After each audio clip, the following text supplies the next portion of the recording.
Well, that important question, how do we stand out? To answer that question, we have with us Sudhir, who is the CEO and President of Edge Academy, which is an image consultancy firm. Thank you so much, Sudhir, for being with us in our studios. My first question, you train people how to make a good first impression. But how is it? Because many people would argue that a first impression is very fickle. It can change. Well, the fact remains that it can change. You know, there is a cure with the second look. But I think first impression does make a lot of difference because we're human beings. By the end of the day, we just decide on the way the person looks. And that's the showroom, that's what we spoke about. And before you look and you like the window display, that's when you walk into the showroom. So dressing does matter. It's not just the dressing, the way you carry it, which we call as deportment.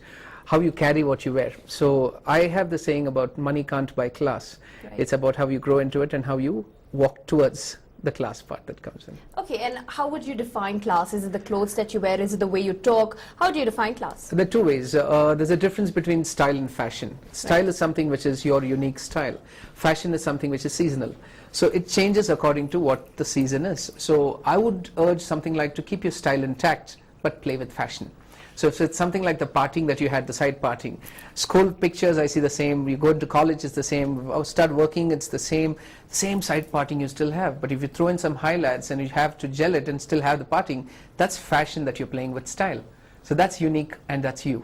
And what do you think dictates style? Does style dictate fashion or does fashion dictate style? Well, two ways to look at it. One, it depends on the kind of job that you're in. Right. If it's something which is a corporate IT/ITES,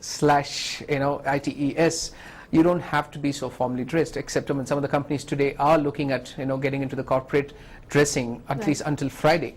So if it's a job that doesn't demand you to actually go in with corporate dressing, corporate when I say is a formal shirt with collars and a formal belt and formal trouser and shoes, then you don't have to really stick to that particular pattern. You can go with your denims, but instead of your sneaker, you can still get into a formal boot. Right. And a leather belt. Okay. So you're still playing with a fashion and then coming in with a style. So that's the fashion and the style, but how do you train people where their verbal or communication skills are also concerned? How do you hone such skills? Well, because it is something that you take with you from childhood, don't you? Absolutely. See, some of us are lucky we're born into a culture like that. But a finishing school or a personality development class doesn't depend upon a person who's just born in with that particular environment. So the idea is to cater to the masses. So which means even if you don't have it, come and give it a try. Now English has become something where it's not a US English or a UK English, it's English as far as you understand and the person who speaks on the other side and the listener understand each other. That's English enough. And knowing the GDP of India, which is going up, I think any English that as an Indian which you'd speak would become the English. That's universal. Right. So communication, by far, we don't stick to any particular books which says you have to pronounce or you have to say it this particular way. So two ways to look at it. One, of course, the showroom, the window display which we spoke about, which is clothing. Once the person is comfortable with that, then they get into the showroom, which is when you start to converse. Right. So that's where it comes in as to what you talk and how much you talk. Okay. Yeah, and in fact, I'm sorry to, there is this thing about, we have this 30-second speech. We say you're meeting somebody very important in life and you just get 30 seconds of his or her time. What is it that you leave behind as an impression? Do you want to be seen as the guy who came in with the toned denims and the t-shirt which looked a little tattered, and do you want to be recognized as that, or you want to be the person saying, yeah, he spoke about something which was interesting?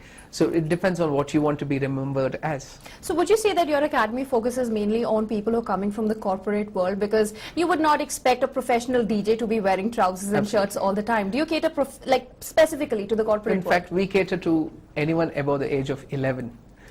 Yeah, and the way we are going towards making this a better place is targeting schools and colleges, going at a very low cost, wherein we have to actually look at them as being employable. I was reading yesterday about just 25% of engineers today are employable. Right. What about the rest of them? Okay. So many big companies are coming out with wanting to hone this skill, but somehow they are not hitting the nail. And I don't know if we are hitting the nail right, but at least those few who come in there realize, okay, there is a particular way to go forward. I've been rejected in a couple of interviews. I want to come back. I want to get a job. What is it that I miss? Okay, so your aim in life is to make people employable. Absolutely. I see you got with you a couple of trinkets. How really do you use such things? Well, if you look at it, the couple of things that I've brought in here is if you're looking at a formal wear, like a wonderful suit that you're wearing, and that suit can actually go in with a single piece pendant and a very thin necklace and then an earpiece like this. So the idea is, do we have to go with the chunky jewelry? If yes, then the kind of dressing would be a little different. And Indo-Western would be something like these.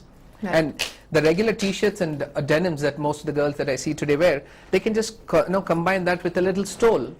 And that's about it. It's not about how much you pay for it. It could be just off the roadside, but how you combine these together. That's the package that we're talking about. Okay, what about watches? I see you got a couple of watches Yes. also. How do you Thanks to place my this? wife, I just took up some of her watches.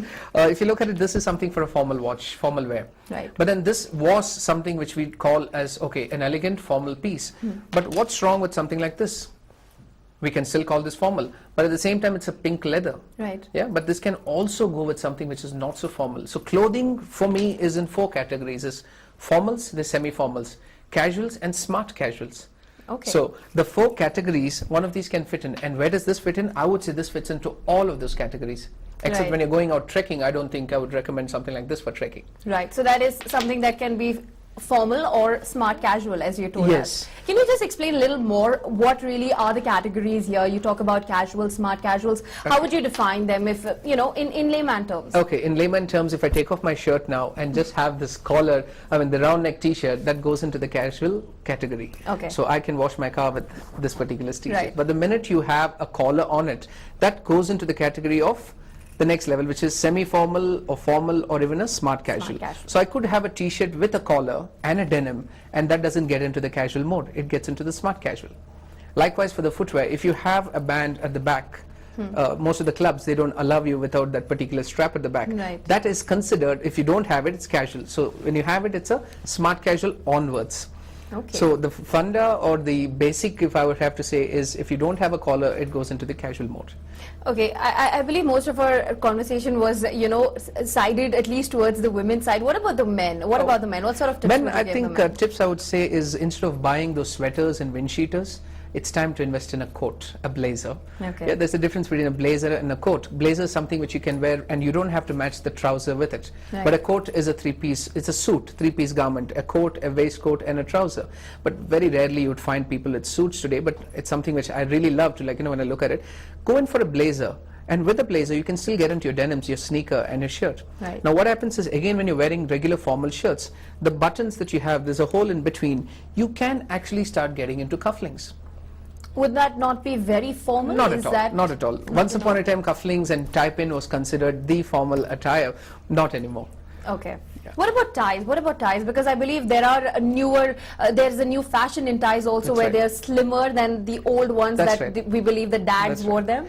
them. Ties, if I have to take it, it comes in 3 categories. There's one called the plain, then there's something called the regimental, which is the diagonal lines, and third is a club. Okay. Now there's a 4th one, which is the animated ones, huge Looney Tunes and Mickey Mouse. You'd find that's mostly for the Friday and the party wear. Okay. Now of these 3, there are 3 sizes again, the narrow, the regular and the broad. Right. So if you're talking about the narrow ones, you have to wear it with a coat.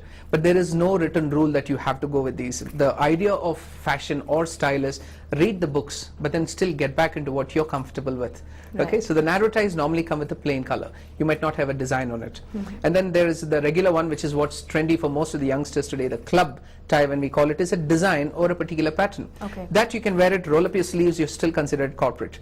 Yeah, but the other ones which you wear, the regimental ties, normally that's to associate with a particular group. So you could be part of a particular club or a particular schools, for example. Right. Their ties would, if they have to go in with a design, it will be a regimental one.